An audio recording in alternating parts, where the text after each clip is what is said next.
Welcome to your friendly neighborhood historian, where we discuss just enough history to inform, intrigue, and entertain. I'm Bill Petro.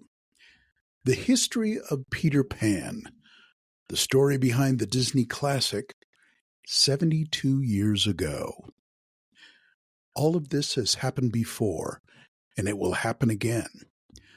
So begins my favorite Walt Disney animated movie, Peter Pan, which debuted 72 years ago on February the 5th, 1953. The original movie poster said, "It will live in your heart forever."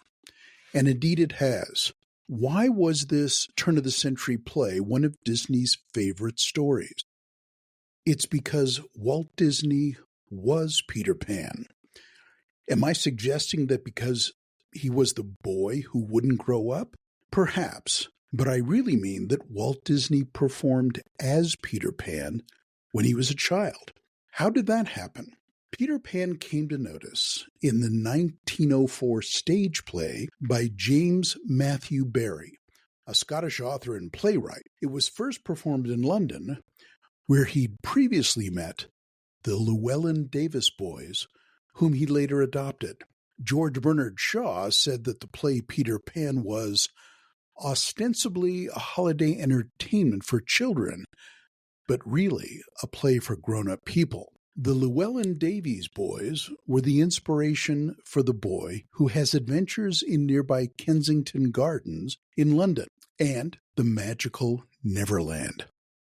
Barrie wrote Peter Pan, or The Boy Who Wouldn't Grow Up, a play about an ageless little boy and a London girl named Wendy.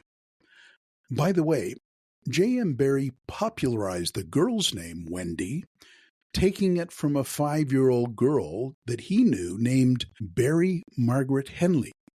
He called her My Fwendy Wendy. The boy's name Wendy goes back to 1615. J.M. Barrie, the author of Peter Pan. What is not as well known is that J.M. Barrie was himself the boy who wouldn't grow up. When James was 6, his older brother David died at the age of 13 in an ice skating accident. His mother was overcome with grief, as David was her favorite son among her 8 children. Young James would dress in David's clothing and whistled as he had in an attempt to fill the void in his mother's heart. In his biography about his mother, he wrote that she found comfort in the idea that her dead son would forever be a boy who would never grow up and leave her. Indeed, even physically, J.M. Barrie never grew above 5 feet 3.5 inches. Peter Pan in books. Peter Pan shows up before his own story in J.M. Barrie's 1902 book, The Little White Bird. But this was a somewhat different Peter Pan, in a book intended for adults. Here, Peter is a magical boy who's only 7 days old and plays with fairies in Kensington Gardens, London, after lockout time, when the gates are closed to the public. Some of this is sketched out in the 1991 Steven Spielberg film, Hook. The middle chapters that discuss Peter Pan's adventures were extracted and published in 1906 as Peter Pan in Kensington Gardens, with remarkable illustrations by Arthur Rackham. Peter Pan, the play. J.M. Barrie's play, Peter Pan or the Boy Who Wouldn't Grow Up, was intended more for children. In this story, we're introduced to the marvelous Neverland and the characters Wendy, Tinkerbell, Captain Hook, and the crocodile, who is the nemesis of Hook, inspired by Captain Ahab and Moby Dick. The play, later published as the novel Peter and Wendy in 1911, debuted on December 27th, 1904, just after Christmas. The first person to ever take on the role of Peter Pan was the 37-year-old English actress Nina Bussicult. J.M. Barrie kept tweaking the story and adding new elements. Initially, there was no Captain Hook, pirates, or pixie dust.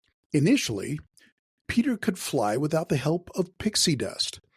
Unfortunately, this led children to believe that if they tried enough, they too could take to the skies. After several injury reports, J.M. Barrie added pixie dust into the story as a necessity for flying. Peter Pan in America. A year later, it was seen on Broadway starring Maude Adams, one of the most famous American stage actresses, in 1905. She subsequently took it on a national tour, and J.M. Barrie wrote several other plays for her. Peter Pan in Disney's hometown. When the tour rolled west, Marceline, Missouri was on the Santa Fe Railway line. By the way, turn-of-the-century Marceline was the inspiration for Disneyland's Main Street. Walt Disney saw the play as a boy and was enthralled. Later, a classmate at Park Elementary School produced his own version, with Walt in the starring role. With Walt's brother, Roy Disney, manning the block and tackle, Walt Disney portrayed Peter Pan. He recollected that as a boy, when the block and tackle once gave way, he flew directly into the audience's laps. Walt Disney said, "No actor ever identified with the part he was playing more than I." Since 1935, Disney had intended to make a movie about Peter Pan. In 1939, he finally acquired the rights to the play from the Great Ormond Street Hospital in London, to whom Barrie had given the rights.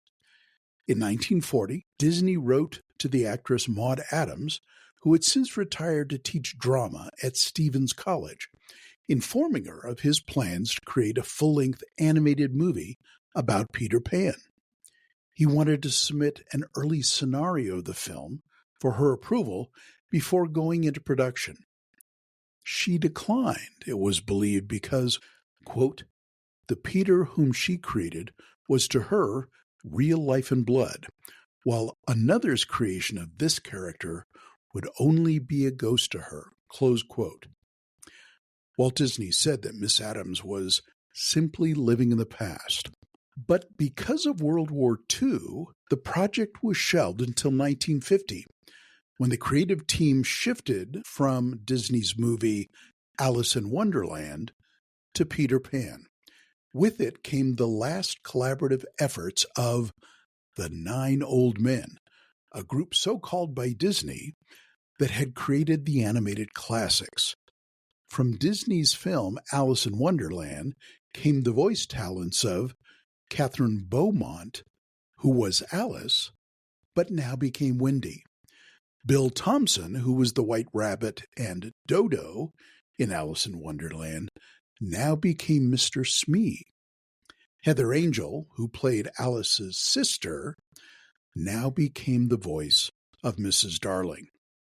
Also, the opening melody to the Peter Pan film, The Second Star to the Right, was a discarded song from Alice in Wonderland, repurposed to Peter Pan.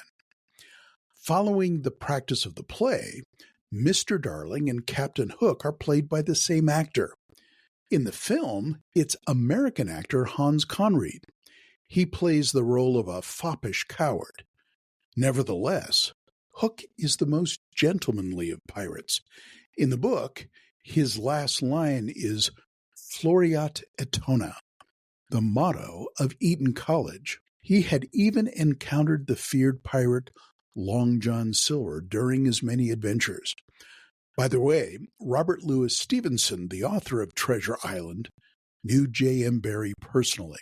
The Disney film's budget was initially $3 million, but it soared to $4 million, which Walt Disney's brother Walt was very nervous about because he managed the finances.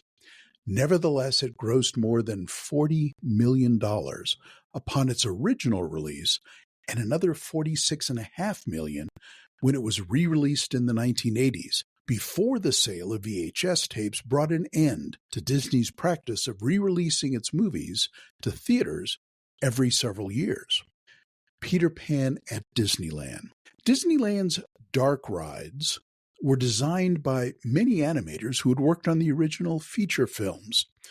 According to Walt Disney Engineer Collection, This pedigree brought new levels of artistry never before seen in an amusement park. Since Disneyland's opening in July of 1955, Peter Pan's Flight has remained one of the most popular rides at Disneyland. It is my personal favorite since I first rode it in 1957. Perhaps the boy with the pointed ears reminds me of a certain Vulcan, but Peter can fly and teach other children to fly, which is a favorite fantasy and dream of mine. And isn't Disneyland the place where dreams come true? The Peter Pan movie. Disney's movie starts in the Bloomsbury neighborhood of London, near Kensington Gardens, where today, along the Serpentine River, you can find a statue of Peter Pan. And after the Serpentine River, the children fly to the clock face of Big Ben. As they begin their adventures to Neverland, the clock reads 8 p.m., and when they return, it reads 11 p.m., the typical length of a London West End play. Then they fly over the clock tower of Big Ben, the River Thames, the Tower of London, the Tower Bridge, St. Paul's Cathedral, and then down the river, stretching east to the sea. The Peter Pan musical. The story became a popular Broadway musical play in 1954 and a television show in 1960 starring Mary Martin. It also became a number of live-action movies, including a cathartic Steven Spielberg movie called Hook, featuring Robin Williams. In the early 70s, I saw the rock opera version of Peter Pan in San Francisco. The Disney film was re-released theatrically in 1958, 1969, 1976, 1972, and finally in 1989. It was released on VHS tape in 1990.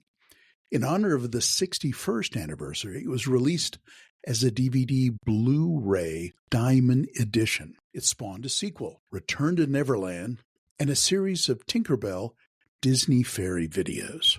Speaking of fairies, J.R.R. Tolkien's biographer, Humphrey Carter, even thinks the 1910 performance of the Peter Pan play in Birmingham, England, may have a little to do with Tolkien's impression of elves in Middle-earth. After Tolkien had seen the stage play, he wrote in his diary, "Indescribable, but shall never forget it as long as I live. Wish Edith had been with me." Edith was his wife. Peter's directions to adventures in Neverland were the same as the last orders of Captain James Kirk in Star Trek VI, The Undiscovered Country. "Course heading, Captain. Second star to the right, and straight on to morning." By the way, at the very beginning of every Walt Disney Picture film, in the clouds above the castle, you can see 2 stars in the sky, including the second one to the right. Come on, everybody. Here we go. Off to Neverland. Thank you for listening. I'm Bill Petro, your friendly neighborhood historian. You can find more details on this topic and others on my website at billpetro.com.